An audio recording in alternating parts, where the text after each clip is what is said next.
750 સેવક દેવાયત પંડિત એક દેવલદેને ગોતવા જાય, મજવડીના ઢાળે પૂગે અને બાપુ રથનો ધરો ભાંગ્યો અને સેવકને કીધું કે આ ગામ કયું કે મજવડી, કે જાવ ને અહીંયા ધરો હંતાઈ આવો.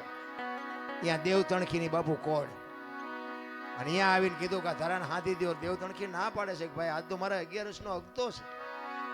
ઈ કે પણ દેવાયત પંડિતનો રથ છે, અમે એના 750 સેવક ભેગા છીએ, રથનો ધરો ભાંગ્યો છે.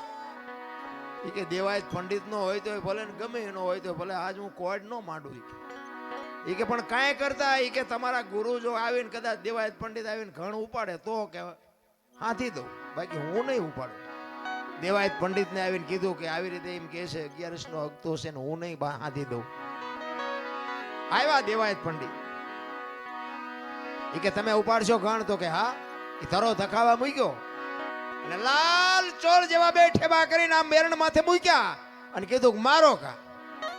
એક ઘા માર્યો ને એરણ વહી ગઈ પતાળમાં અને પગ લાંબો કરીને ઘૂંટી માથે બે ઠેબા રાખીને દેવ તણકે કીધું કે મારો મારો મારો. વિચાર કરજો શું તમે એનું ભજન કરવાના હતા ભલા. એક થકથકતા બાપુ ધરાને પગની ઘૂંટી ઉપર રાખી અને ઘણના ઘા કરી અને ઈ ધરો હાંધ્યો હોય છે. ઈ મહાપુરુષો કેવાય છે. ઈ 10, 20 કે 25 ઘા માર્યા, ધરો હંધાઈ ગયો, પણ દેવાયત પંડિતના હાથમાંથી ઘણ પડી ગયો કે આ મહાપુરુષ કોણ છે. દેવ તણખીને પૂછે છે કે આપ કોણ છો? ઈ કે હું તો આ ગામનો લુહાર છું, લોટા ટીપું. ઈ કે હું દેવાયત પંડિત તમારી સામે ઉભો છું, આ ઘૂંટી ઉપર રાખીને ધરો તમે હાંધ્યો. તમે લુહાર નહીં પણ કાંઈક તમે ઊંચી મૂર્તિ છો. પછી દેવ તણખી કે ઈ જે હોય પણ તમે કિન પા જાઓ છો? ઈ કે દેવલ દેને ગોતવા. ઈ કે સરનામું છે? ઈ કે સરનામું નથી તો કે ક્યાં ગોતવા જાય છે? વિચાર તો કરો. દેવાયત પંડિતને પરસ્યો વાળી દીધો. આજની વાતું તેદી એને કરી. ધરતી ઉપર હેમર હાલશે, હુના નગરની મોજા લક્ષ્મી લૂંટાય, લોકો તણી નહીં થાય રાડ ફરિયાદ. બાપુ કાંઈક વાતું કરી. બાપનું કીધું બેટા નહીં કરે, ઘરે ઘરે લાજુ નહીં કાઢે ને કાંઈક બાપુ દીકરાનું કીધું કઈ બાપ નહીં કરે, બાપનું કીધું દીકરી નહીં કરે. ફેશન ને બેસન ને પાણી પડી કે પાણી વેસાય ને કાંઈક દેવાયત પંડિતે વાત કરી. આજની હજારો વર્ષ પહેલા ઈ દેવાયત પંડિતને દેવ તણખીએ પરસ્યો વાળી દીધો. તો દેવ તણખી કેવો હશે? ઈ કે દેવલ દેને તમે લઈ આવ્યા તારે તમે કઈ કીધું તું? તો કે હા. કે હું કીધું તું? ઈ કે શંકા નહીં જાય, શંકા જ્યાં સુધી નહીં જાય ત્યાં સુધી હું તમારી રહીશ, અને શંકા જાય તેથી હું તમારી નહીં હોય. તો કે શંકા ગઈ હતી? તો કે હા. તો કે હવે હું ગોતવા નીકળ્યા છો? અરે મારા રામ દેવાયત પંડિત બાપુ ધ્રુજી ગયો ઘરે. આ મહાપુરુષ અને દેવ તણખીના ઘરેથી બાપુ દેવલ દેને બહાર કાઢ્યા તો કયો પુરુષ હશે?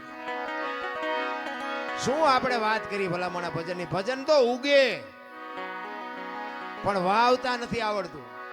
ખારા પાટમાં વાવો તો બાપુ ગાંડા બાવળિયા ન ઉગે. કારણ કે તમારે અને મારે કાંઈક મેળવવું છે પણ ગુમાવવું નથી. એમ નામ મળે નહીં. 92 લાખ માળવાનો ધણી ભરથરી છે ને, જોજો વિચાર કરજો કે પિંગળાનો એક ઇતિહાસ એવો છે કે અશ્વપાળ પાસે રાતે ગઈ હતી અને ભરથરી આ જોઈ ગયો ને આમ થયું ને તેમ થયું ને એવી બધી વાતો છે. એ વાત ખોટી છે એવું મારો દાવો નથી, પણ હું તમને એક વાત કહું કે 92 લાખ માળવાનો ધણી હોય એનું બૈરું આવું જેવું તેવું હોય? એવું હોય જ નહીં. પણ આમાં શું છે કે સાચો ઇતિહાસ બધા દબાવી રાખ્યો છે. પાદરી ઉથડક વાતો કરે. આ રામાયણમાં છે ને, રામાયણમાં તે બાપુ કેટલી ઊંધી વાતો ચિતરી નાખી છે. રામાયણ છે કંઈક જુદી ને દુનિયા ઊંધી કરી નાખી છે. એ 92 લાખ માળવાનો ધણી ભરથરી પિંગળા વગર બાપુ એક સેકન્ડ નો રહે કે ઈ પિંગળાને છોડીને બાપુ સાધુ બની ગયો હોય છે. કેમ બન્યો હોય છે? વિચાર કરજો. એકવાર ભરથરી બાપુ શિકાર કરવા માટે જાય છે. 2-5 સૈનિકો છે હારે. એ શિકાર કરીને વળ્યા ને ત્યારે એક ગામની બાજુમાંથી નીકળ્યા અને એમાં કોઈક ભાઈ ગુજરી ગયેલો ને શમશાન યાત્રા નીકળી. એ શમશાન યાત્રા જાતી હતી ને વાંહે એક બેન માથા પસાડતી જાતી, વાળ તોડતી જાતી. એટલે ભરથરીને એમ થયું, એના સૈનિકોને પૂછે છે કે આ શમશાનમાં બેન બૈરા કોઈ દી ન જાય પણ આ બેન કેમ હાલી જાય છે? વાંહે એનો આ ગુજરી ગયો એનો ભાઈ છે, એનો ઘરવાળો હશે, એનો દીકરો હશે, શું હશે? એ કે આપણે આ પાકું કરવું છે.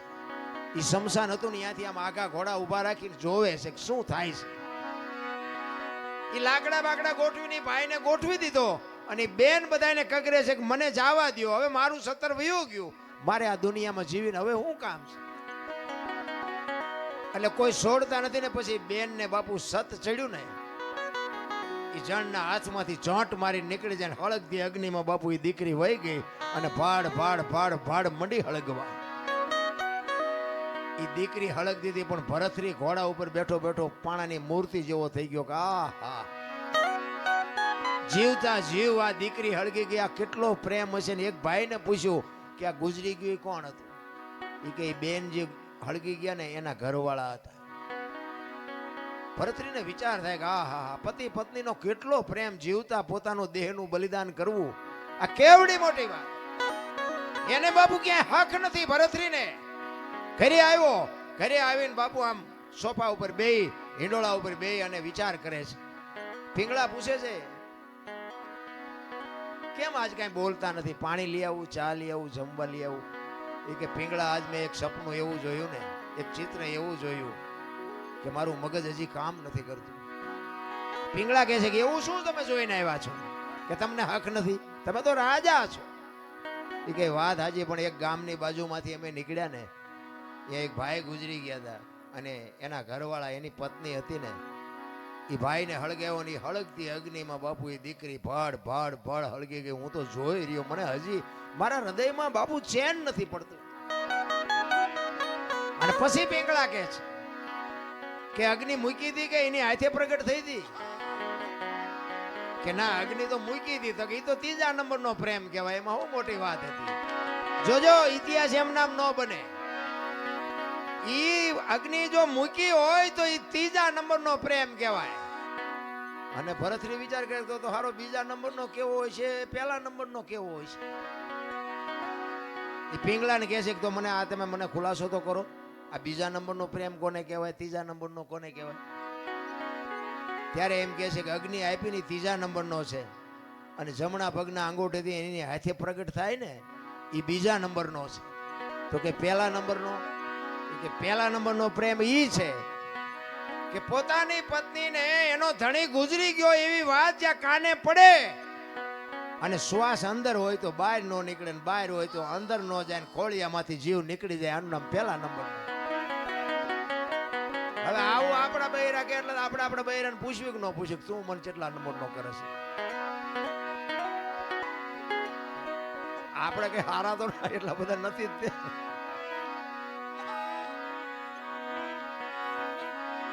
એટલે ભરતરી કહે છે પિંગળાને, પિંગળા તું મને કેવો પ્રેમ કરસ, 1લા નંબરનો, 2જા નંબરનો, 3જા નંબરનો? એટલે સ્વાભાવિક છે આપણું બૈરું 1લા નંબરનો કરતું હોય, 3જા નંબરનો, પણ એ તો એમ જ કે 1લા નંબરનો કરું છું. એ તો કઈ એવું જ ન કે હું 3જા નંબરનો કરું છું. એટલે પિંગળા કહે છે મહારાજ એ બધી વાત જવા દો અને જે કરતા હોય કરો. એ કે ના, બીજું કઈ નહીં, ખાલી હું તને પૂછું છું તું મને પ્રેમ કેવો કરસ? પછી પિંગળાને એમ થયું કે આ જાણ્યા વગર તો લોહી પીધા વગર રહેશે નહીં અને સાચું આમને સમજાવવાનું નથી. તેથી પિંગળા કહે છે મહારાજ, મહારાજ તમને હું પ્રેમ 1લા નંબરનો કરું છું, પણ અખતરો ન કરતા ને રોતા નહીં આવડે. જો અખતરો કર્યો તો દરબાર રોતા નહીં આવડે. 1લા નંબરનો પ્રેમ કરું છું. એ કે ના ના એવું કઈ નહીં કરું, પણ આપણે હકણા રહી. 400 મહિનાનો સમય થયો ને બાબુ, એને મનમાં વાત જાતી નહોતી કે મારે પિંગળાની પરીક્ષા કરવી છે. એમાં એકવાર ફરીને શિકાર કરવા ગયા અને એના ભાઈ વિક્રમસિંહ ભેગા છે. વિક્રમને કહે છે કે જા તું મારો ઘોડો ને તારો ઘોડો બે લઈને રાજમાં જા અને તારી ભાભી પૂછે કે તમારા ભાઈ ક્યાંય ગયા, તો તારે કહેવાનું સિંહના શિકારમાં કાયમ આવી ગયા, સિંહે મારી નાખી. એ કે પણ મોટા ભાઈ રહેવા દો ને, આ શું કામ આ ખેલ કરો? નહીં કંઈક નહીં બનવાનું, કંઈક બની જાય તો હેરાન થઈ જવું. કે તું મને મોટો ભાઈ માનતો હોય ભલે, રાજા માનતો હોય ભલે, મારી આજ્ઞાનું તારે પાલન કરવું પડે. આ અમથા નથી રાજા વાજાનો વાંદરા કીધા, આવા હાથે કરીને ઉભા કરતા હતા. એ વિક્રમ આવ્યો 2 ઘોડા લઈ અને આવીને આમ દરવાજામાં બે ઘોડા હાથમાં દોર્યા છે ને હાલ્યો આવે છે. અને અટારી ઉપર બાપુ પિંગળા ઊભી છે, બાજુમાં એની દાસી ઊભી છે. અને પિંગળા પૂછે છે, વિક્રમભાઈ તમે આવ્યા, તમારા ભાઈ ક્યાં? એટલે વિક્રમ ઘડીક બોલતો નથી. વિક્રમભાઈ તમને કહું છું, તમારા ભાઈ ક્યાં? માંડ માંડ બોલ્યો, કારણ કે ખેલ તો પછી નાટક તો હરખી રીતે જ કરવું પડે. એ કે મારા ભાઈએ સિંહના શિકારમાં મારા ભાઈ ઉપર સિંહે તરાપ મારીને મારા ભાઈને મારી નાખ્યા. સિંહે એ આમના મટારીએ હાથ રહી ગયો બાપુ, પિંગળાના ખોળિયામાંથી જીવ નીકળી ગયો. હવે પડખે દાસી ઊભી છે, એટલે દાસીએ પિંગળાનું બાવડું પકડીને કીધું કે હાલો બા. એ આમ બાવડું પકડ્યું ને ત્યાં પિંગળા પડી. ત્યાં બધાને ખબર પડી કે પિંગળા તો ગુજરી ગઈ. અને કડીક થયું ભરથરી આવ્યો ને બાપુ ખબર પડી ને પછી ભરથરી માથા મીડ્યો પસાડો. પિંગળા પિંગળા હવે હું તારા વગર, અને 92 લાખ માળવાનો ધણી એનું બૈરું બાપુ ગુજરી જાય પછી પબ્લિક કેવી ભેગી થઈ છે. કીડીઓ ઘોડે માણા ઉભરાણો હો, પણ ભરથરી બાપુ બેકાબુ બની ગયો. વાળ મીડો તોડવા, ધૂળ ને ફાકડા મીડો ભરવા. પિંગળા જાગ પિંગળા, પણ મરેલા બાપુ જાગે. આ તો પહેલા વિચારવાની જરૂર છે. હું તો એમ કહું છું કે અખતરા કોઈ વાત ના કરાય જ નહીં, પછી રોતા નથી આવડતું. આપણે જેલમાં કોઈ માણસ હોય એને બાપુ આ સંસારની હરવા ફરવાની, ખાવા પીવાની, મોજ કરવાની કઈ જરૂર નહીં હોય, એને શોખ નહીં હોય. આપણને દુઃખ થાય ખરું, આ 10 વરા 20 વરા 25 વરા જેટલી જેલ હોય એમને કોઈનું મોઢું નહીં જોવાનું, 1-4 દિવાલો વચ્ચે જિંદગી કાઢવાની. પણ બાપુ એવું પગલું ક્યારેક ક્રોધ માણસને ચડી જાય ને પગલું ભરી લે ને પછી પસ્તાવાનો વારો આવે. એક ભાઈને બાપુ વેચ જમીન હાટું હગો ભાઈ હગા ભાઈને મારી નાખે. એક જાય ઉપર ને એક જાય જેલમાં. એટલે જ સંતોએ કીધું કે ધરતી રાજા રામની કોઈની પૂરી કરી નહીં આશ, આની માથે કંઈક રાણા રમી ગયા ને કંઈક વિયાઈ ગયા નિરાશ. પછી જેલમાં પૂર્યો એની આપણે ખબર કાઢવા જાય ને તો એ શું કે ખબર, એ કે ઓલું પોસાવી ગયું જાય ભલે જાય પણ મને આમ જ બારો કઢાવો. તો હવે વેચ જવા દીધી હોત તો તારે મોડું થઈ ગયું. મારો કહેવાનો અર્થ એ છે, સમયની હારે હાલો. સમય બડા બલવાન ને પુરુષ બળવાન. હમણાં કીધું તું ને, વખતની બાપુ વાતું છે. અર્જુન જેવો બાણા વળી બાપુ આમ ગાંડીવની પણસ પકડીને છૂટી મૂકે ને, કુરુક્ષેત્રના મેદાનના પડ ધ્રુજે. અને ભીષ્મની સામે બાપુ ઈ ઉભો રહે, બીજાની તાકાત નહીં. અને એ શિખંડીને આગળ રાખ્યો ને કે ભીષ્મની સામે ઉભું રહેવું. એટલે ઈ અર્જુન બાપુ હસ્તિનાપુરથી દ્વારકા જાતો તો લૂંટાઈ ગયો, સમય વિયો ગયો. એમ સમયની બલિહારી છે. સમય હારે હાલો, વર્તમાનમાં જીવો બાપુ. ભૂતકાળને ભવિષ્યકાળને સંભાળવાની જરૂર જ નથી. ભરથરી માથા મીંડો પસાડવા, પિંગળા હું તારા વગર નહીં રહી શકું, પિંગળા હું તારા વગર નહીં રહી શકું. અને ગુરુ મહારાજને ખબર પડી. ગુરુ મહારાજ આવ્યા, ગુરુ મહારાજના પગમાં પડીને ભરથરી કરગરે છે, બાપુ બાપુ આને કંઈક કરો, બાપુ આને હજીવન કરો, બાપુ આને હજીવન કરો. ગુરુ મહારાજ કે આ તમે જ ઊભું કર્યું છે ને હવે તમે મને કહો છો ઊભો કરો આને. આ કરવાની જરૂર શું હતી? એ કે બાપુ તમારા પગ પકડું, મારી ભૂલ થઈ જાય, મારું આમ થઈ ગયું, મારું આમ થઈ ગયું. એ કે ભાઈ મરેલા જીવતા થાય તો માણાની આ લાઈનો લાગે. મારી એવી થોડી તાકાત હોય કે મરેલા હું જીવતા કરી શકું. એમ કરતા કરતા શમશાન યાત્રા તૈયાર થઈ અને માણસો બધા શમશાને જવા માંડ્યા. શમશાન યાત્રા હાલીને બાપુ ભરથરી વાંહે ગાંડો પાગલ થઈ ગયો. ગુરુ મહારાજની આંખમાં આહુડા મીડ્યા પડવા કે હવે આ ભરથરીને મારે કેમ કાબુ કરવું. ઈ કે પાગલ થઈ જાય ને તો આખો 92 લાખ માળવો નોથારો થઈ જાય કે આ 92 લાખ માળવાને કોણ હાચવશે. એમ કરતા કરતા શમશાનમાં ગયા. એ લાકડા ગોઠવા ને પિંગળાને માથે ગોઠવી અને બાપુ ભરથરી ગાંડો તૂર થયો. અને એમાં કુદરતને વાત રાખવીને એક ગુંદકાનો આત્મો આમ જાતો હતો અને સદગુરુ મહારાજ એના ભજનના બળથી આમ જોઈ ગયા કે આત્મો હારો નથી, પણ આ ભરથરીને કાબુ કરવા માટે જો આ પિંગળામાં નાખું પિંગળા બેઠી થાય ને તો ભરથરી બાપુ ઠેકાણે આવી જાય. એ ગુંદકાનો આત્મો બાપુ પકડી અને પિંગળાના ખોળિયામાં નાખ્યો અને પિંગળા બેઠી થઈ. ભરથરી ભાનમાં આવી ગયો પણ અસલ પિંગળા બાપુ મરી જઈ. એ પછી ઘોડેસવારનો ને અશ્વપાળનો ને એ બધો ઇતિહાસ છે ને એ પછીનો છે. બાકી 92 લાખ માળવાનું બૈરું બાપુ એવું ન હોય જેવું તેવું. કહેવાનો મારો અર્થ કે જે સત્ય છે ને એને છુપાવ્યું છે કઈ. આ રામાયણ છે, રામાયણ તમે જો ઘણા બધા એમ કે લંકા હનુમાનજી હળગાવી. હું એમ કહું હનુમાનજી હળગાવી જ નથી. લ્યો બોલો, લંકા વાળાએ જ હળગાવી છે, હનુમાનજી હળગાવી? દિવાળી કોને મૂકી હતી? તા ઓલો બચવા હાટું માણા ભાગા ભાગ આપણને કોઈ હળગાવે ભાગા ભાગ ન કર્યું.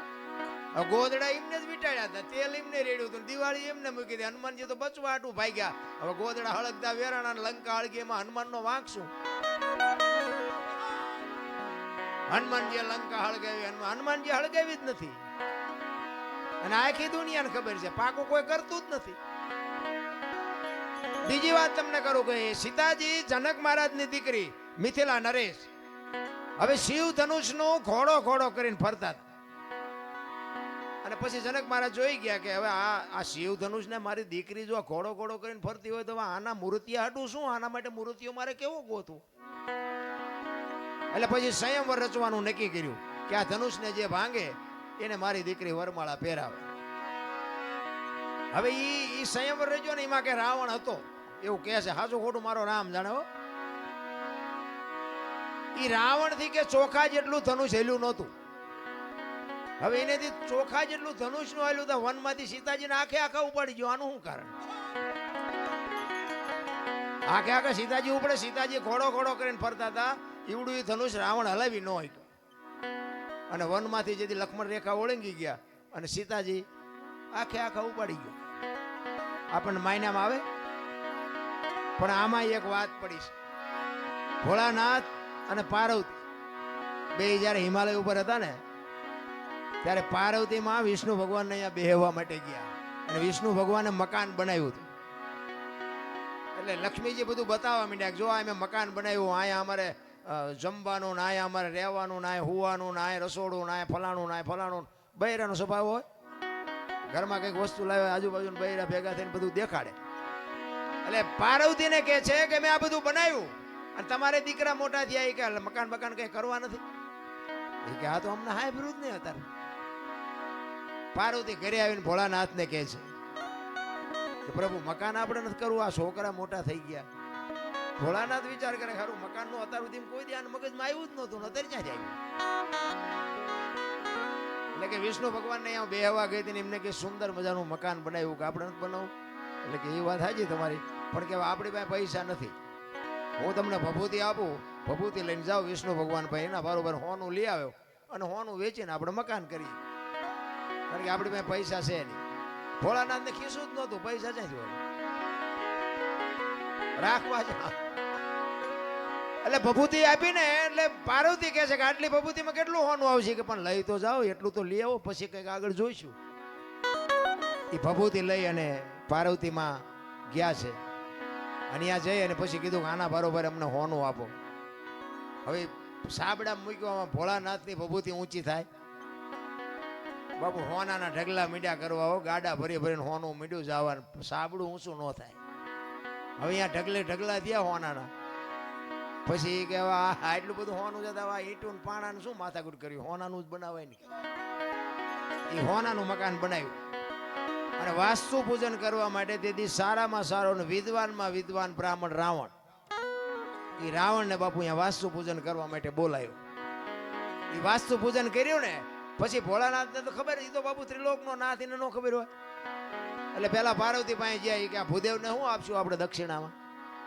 એ કે એને રાજી કરી દો, જે માગે આપી દે. એ કે જો જે માગશે આપી દે, પછી મારી માએ લોહી ન પીતા.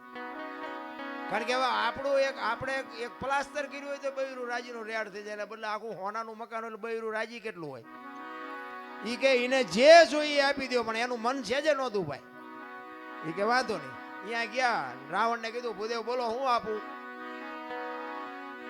એ કે જે આપવું એ આપો ને. કે ના તમે માગો એ આજ આપવું છે. એ કે આવું મારે એક મકાન જોયું છે. ભોળાનાથ કે તથાસ્તુ. પાર્વતી પાસે આવ્યા. એ કે હાલો કે ચિંપા કે મહણિયામાં. એ કે કાં? એ કે આ ભોળા મેં બામણને આપી દીધું દક્ષિણામાં. એ કે હું કામ આપ્યું? એ કે કકડાટ ન કરશો, તમને પેલા પૂછીને ગયો તો કે માગે એ આપી દઈશ. અને પછી બાપુ પાર્વતી ગયા અહીંયા રાવણની પાસે અને રાવણ પાસે જઈને બાપુ પાર્વતી કહે છે કે ભૂદેવ ભૂદેવ માંડ માંડ મકાન બનાવ્યું, તમે લઈ લીધું ને? લઈ લ્યો, પણ આ મકાન ને જો એક દી ભડકે ન બાળું તો હું શક્તિ નહીં લખવું, આ લખી લેજો. આ સીતાજીને બાપુ અહીંયા જવાનું જ હતું. નકર સીતાજીની બાપુ એની સામે દ્રષ્ટિ પડે ને તો રાવણની રાખ બાપુ આ ધરતી ઉપર ન પડે, રાખ ઉડી જાય. ઈ દીકરી હતી. સીતાજીને તમે શું માનો છો? એની તાકાત જ નથી કે રાવણ એની સામે દ્રષ્ટિ કરે. અને રાવણે બાપુ સીતાજીને ઉપાડ્યા ને તારે માં કહીને ઉપાડ્યા છે કે માં તું આવ્યો ને તો મારો બાપ આવે, અને ઈ મને મારે ને તો મને મુક્તિ મળે, અને અહીંયા આવે ને તો મારી લંકા પવિત્ર થાય. બાપુ રાવણ જેવો તેવો નહોતો. ચાર વેદ જેના મોઢે હોય, નવ ગ્રહ જેને ઢોલીએ બાંધ્યા હોય, પવન પાણી ભરે વાહ વાસીદું કરે, ગણે ગાયું ચારે રવિ રસોઈ બનાવે, શિવ જેનો ભંડારી હોય, યમના દૂત બાપુ એને રજા લેવા આવવું પડે કે અમે એનો જીવ લેવા જઈએ છીએ. અને આ ધરતી ઉપર 14 ચોકડીનું રાજ કર્યું રાવણે. સતયુગ, દ્વાપર, ત્રેતા ને કળિયુગ, 4 યુગની એક ચોકડી થાય. 14 ચોકું ને 56 યુગ સુધી આ ધરતી ઉપર રાવણ રહ્યો છે એવું કહે છે સંતો. કેટલું એનું તપોબળ છે, કેટલો વિદ્વાન છે. અને રામ ને બાપુ ઠેઠ ત્યાં સુધી થકો થયો તો બાપુ એનું ભજન તો કઈક હશે ને. પણ આપણને છે ને કઈ આમાં સમજાતું જ નથી. આપણે મને તો એમ થાય કે ચારે બાજુ કથાયું વંચાય છે, ધૂનું બોલાય છે, ભજન થાય છે, માતાજીના માંડવા થાય ને, હવન થાય ને, પ્રતિષ્ઠાયું થાય ને, મંદિર થાય, તો બગાડ કાં નથી ઉભો રહેતો? વિચારવા જેવું તો છે ભલામણા. કઈક આપણા ગઢ આવું કઈ કરી જ નહોતા આગતા. તો આ ચોરી ને લોટપાટ ને મારી નાખવાને, તોડી નાખવાને, અત્યાચાર ને ગમે એની દીકરી ઉપાડી જાવી, આ બધું તમે જોવો તો ખરા કેટલું બધું અંધારું હાલ્યું જાય. તો આ કથા એવું વંચાય છે ખોટું છે? એ કેમ કેવું ખોટું છે? હવે આમાં માણસના જીવનમાં જો ઉતરે નહીં આ વાત, તો આ કથામાં ફાયદો કોને? મંડપ વાળાને, સાઉન્ડ વાળાને, સાજિંદાને, અમારા જેવા કલાકારને, રસોઈયો હોય એને. બાકી કોને ફાયદો? હવે તો આ 2-5 લાખ રૂપિયા 10 લાખ રૂપિયા આમાં નાખવા દેના કરતા પાદરા ગાયું ખડમાં દઈ દીધા હોય તો. ગામો ગામ કથાયું વંચાય, ગામો ગામ. અમારે તો રોજ ફોન આવે કે અમારે પ્રોગ્રામ રાખો, અમારે રાખો.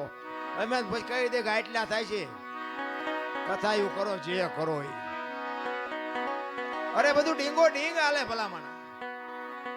મને એમ થાય કે આ ખોટું છે એવું નથી કહેતો, પણ બગાડ અટકવો જોઈએ બાપુ. જો આ સત્ય હોય અને ઓલા કે ને કે કાં તો ઓલામાં ફેર ને કાં તો ઓલામાં ફેર, સત્ય હોય તો આ બાપુ દુનિયામાં કંઈક, હું એમ કહું છું કે 5000 50,000 માણા ભેગું થાય તેમાં 10 તો સુધરવા જોવે કે નહીં. અમે એક જગ્યા આમ ગુજરાતમાં ક્યાં ગયા હતા, ગામનું નામ ભૂલાઈ ગયું.